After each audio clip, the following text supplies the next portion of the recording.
All right, let's talk about those algebra work problems. You know the ones, right? If person A can paint a fence in 4 hours and person B can do it in six, they seem so simple, but they can be a real headache. Well, today we're going to crack that puzzle wide open. Let's jump in. So, here's our game plan. We're going to start with a classic pesky problem. Then, I'll let you in on the secret to making these things easy. It's all about a shift in perspective. We'll get our hands on the main formula, solve our puzzle, and then we'll tackle some curveballs. By the end, you'll have everything you need to solve these, no sweat. Okay, first things first. Let's really look at the problem we're up against. This kind of question pops up all the time on standardized tests, not just to see if you can do the math, but to see if you can sidestep a really common logical trap. And here it is, our puzzle for today. We've got press X, which takes 12 hours to do a job, and we've got press Y, which is a bit slower at 18 hours. The million-dollar question: how long does it take if they both work together?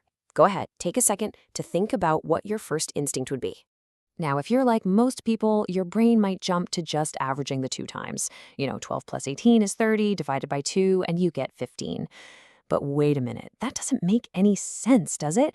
If press X can do the job by itself in 12 hours, how could adding help make it slower? The combined time has to be faster than the fastest machine. So that tells us we need a totally different approach here. And that approach is the big secret, the breakthrough that makes these problems just click. You have to stop thinking about the total time it takes to do the job and start thinking in rates. So, what in the world is a work rate? It's actually super simple. It's just how much of the job gets done in 1 unit of time. So, not how many hours for the whole job, but how much of the job you can knock out in just 1 hour. And this is the key idea right here. Time and rate are just inverses. They're just flips of each other. If press X takes 12 hours to finish one job, that means its rate is 1/12 of a job every single hour. See? It's the same information, just framed in a way that's way more useful for us. Once you get that we're just talking about rates, the formula for solving these problems becomes totally intuitive. It's not some random rule you have to memorize. It's a tool that just makes perfect logical sense. And this is why it makes so much sense. Think about it. If I'm doing a part of the job every hour and you're doing a part of the job every hour, then together, in that 1 hour, we just add our efforts together. The rates literally just stack on top of each other. They're additive. Which brings us right to our beautiful master formula. 1 over the total time together equals 1 over person A's time plus 1 over person B's time. And if you look closely, you can see what this really is. The combined rate is just the sum of the individual rates. Because remember, 1 over T is the rate. All right, time for the moment of truth. We've got the concept, we've got the formula. Let's go back to that printing press problem and finally put this puzzle to bed. Okay, let's walk through it. Step 1, we convert their times into rates. Press's rate is 1/12 of a job per hour. Press Y's rate is 1/18. Simple enough. Step 2, we add those rates. We need a common denominator, which for 12 and 18 is 36. So 1/12 becomes 3/36 and 1/18 becomes 2/36. Add them up and we get 5/36. That's their combined rate. Every hour they knock out 5/36 of the job. And for our final step, we just convert that combined rate back into a time. How do we do that? We just flip it. If the rate is 5/36 jobs per hour, the time is 36/5 hours. And 36 divided by 5 is 7.2. So together, it'll take them 7.2 hours. See? So much more logical than 15. Now, for those of you who just hate dealing with fractions, and I get it, there's a really cool shortcut. Find the least common multiple, the LCM, of the times. The LCM of 12 and 18 is 36. So just pretend the total job is made up of 36 units of work. That means press X does 3 units an hour, and press Y does 2 units an hour. Together, they do 5 units an hour. To do 36 units, it'll take 36 divided by 5, which is 7.2 hours. Same answer, 0 fractions.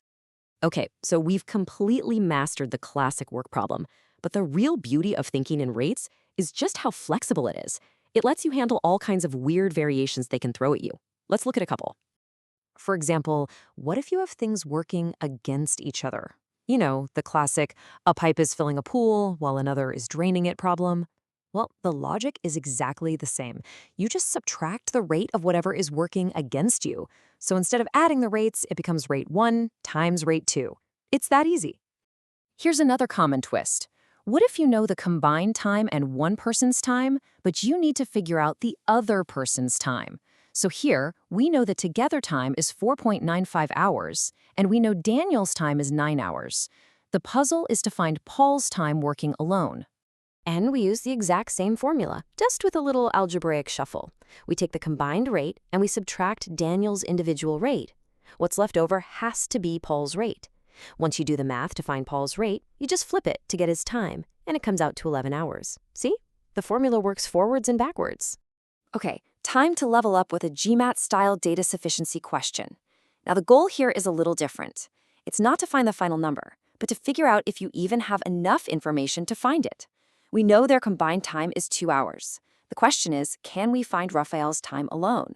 Let's look at statement 1. It tells us Raphael's time is 3 hours less than Salvador's. So we get a little equation, R equals S minus 3. Now think back to our main formula. It had two unknowns, R and S. But with this new relationship, we can substitute one for the other. That leaves us with just one equation and one single unknown variable.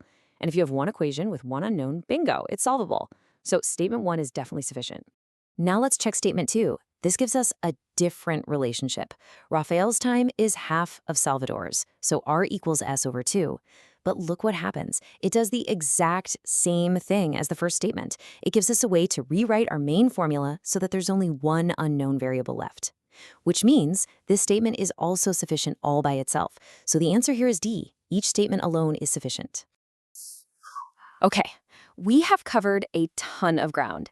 So let's pull all this together and distill it down into a simple, powerful toolkit you can use every single time you see one of these problems. It all boils down to these 3 simple steps. Step 1, as soon as you see a work problem, immediately convert all the times into rates. Just flip them. T becomes 1 over T. Step 2, combine those rates. Add them if they're working together, subtract if they're working against each other. And finally, step 3, take your final rate and flip it back one last time to get the total time. That's it. That's the master key. And there you have it, the work problem puzzle solved. But this leaves us with a bigger, more interesting question. This whole technique of breaking a huge task down into its smaller hourly rates is a really powerful way of thinking. So my question for you is, where else could this apply? What other big, complex problems could be simplified just by breaking them down into their individual rates? Something to think about. Thanks for joining me.